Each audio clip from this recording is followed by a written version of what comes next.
just been trying to stay focused on just the task at hand, and that's to win a basketball game.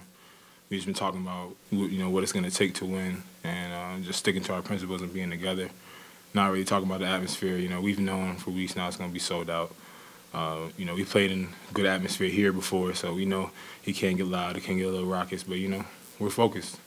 We got a mission to complete, and we're trying to win a game. So that's really all we've been focusing on. Coach Kipple and the rest of the staff done a great job. It's just stressing that to us. So.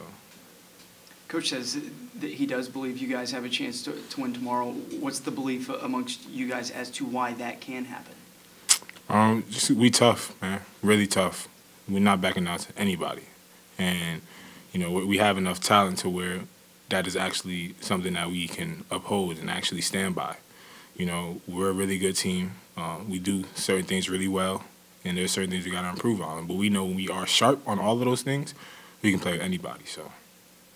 Your coach is just saying that when some of the returning guys came back, there might have been a feeling of a little bit sorry for ourselves coming off of what happened last year. Was that the case, and if so, when did you start to get over it? I don't think we was ever feeling sorry for ourselves. I know me personally, and those close to me on the team, I know we weren't feeling sorry for ourselves. It was a sense of anger though, just kind of we wanted revenge. Coming from where I come from, and most other people that came here, we were recruited, in a lot of different ways, in a lot of different places. We all have a chip on our shoulder already, and last year just put an even bigger chip on that shoulder. So it was kind of like playing angry, during the summer. I remember working out leading up to the season. It was every day. You're just going super hard because, like I said before, you look up in that gym at all those ACC teams and, you can't look up there and say, okay, we beat that team. Okay, we beat that. Okay, we could have beat that. We lost to all of them. So, it was just a sense of motivation, really. Do you feel like that anger's still there? Definitely. Everybody. We played 3 road games now. And should have won every single one of them, if you ask me. And we beat ourselves too, which was a more frustrating thing. And then even at home, the teams that we played, we beat Florida State. We only played once, but we played Louisville again. So there's still that anger there. And I want to win every single game by 1,000 points. So I'm going super hard, and everybody on the team is. That's the mindset we all have. So. Jerry, even if you wanted to, you probably couldn't avoid seeing, following, knowing a lot about this particular Duke team, right? Does it seem like they're kind of always being talked about and always in the spotlight?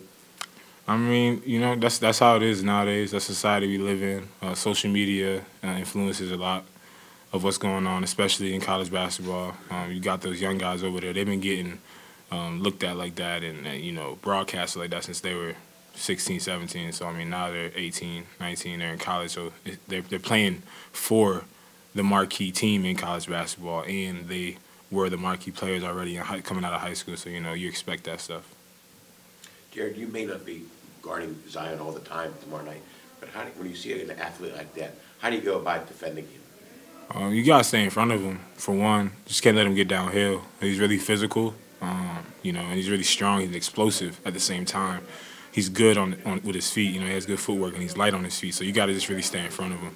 He's been working on his jump shot. He's been improving at it, but that's something that is not the strongest point in his game right now. So if anything, you want him to kind of take those kind of shots. You don't want him around the rim because around the rim, nobody can jump up there with him for the most part. So. Going into Syracuse and then coming out of Syracuse, one thing your coach was talking about was it's hard to, in practice, replicate what SU does in the zone. It's hard to replicate what shooting in the Carrier Dome is like. So now that you have that experience under your belt, some of the things maybe that coach was saying last week apply to this week and try to better replicate in practice or appreciate what you're going to see in reality once it gets out there for Duke? Yeah, we just been we took it on upon ourselves as players to kind of just go harder when we are going over the scout. And instead of kind of all the guys who are going to be playing most of the time being on one side, we split it up. So, we'll have both fives of people that are going to play in the game actually, be the other team, the opposing team. So it's kind of a more realistic look and actually go hard. We went really hard in practice today just because we got to prepare for that environment, prepare for that intensity. So that's a little bit of a change from last week. Yeah, definitely. As you guys prepare for Duke, Jared, how helpful has it been in these past couple days here to have someone like Coach Capel, who's coached all those guys or recruited them and has such an intimate knowledge of that team and program? It's just helpful because you got guys who have been there for years, like Jack White, for example. There's small little tendencies that he likes, and like Marcus Bolden, people like that who have been there and that Coach Capel actually coached and worked out with all the time. There's little tendencies that they have in their game that you might not see all the time on tape that he can give us, a little pointer on, and certain calls, signals they might have that'll mean something different. We can understand that stuff a little easier now, so having somebody like Coach Capel. So, Have you ever faced a guy like Zion in your career? I know you said he's one of those guys, like, he jumps up there, no one's really jumping with him. I mean, does he compare to anyone you've seen throughout your high school or college career? Physically, Stanley Johnson, played against him in the UIBL. I remember that was probably the most physically imposing player I've probably had to play against, but he wasn't as explosive. He was really skilled, though, but that's probably the closest comparison I can have. And then Andrew Wiggins, maybe just as far as the jumping ability and the athleticism, played against him in the UIBL, too. So that's really probably the two closest comparisons I can make to people I've played personally.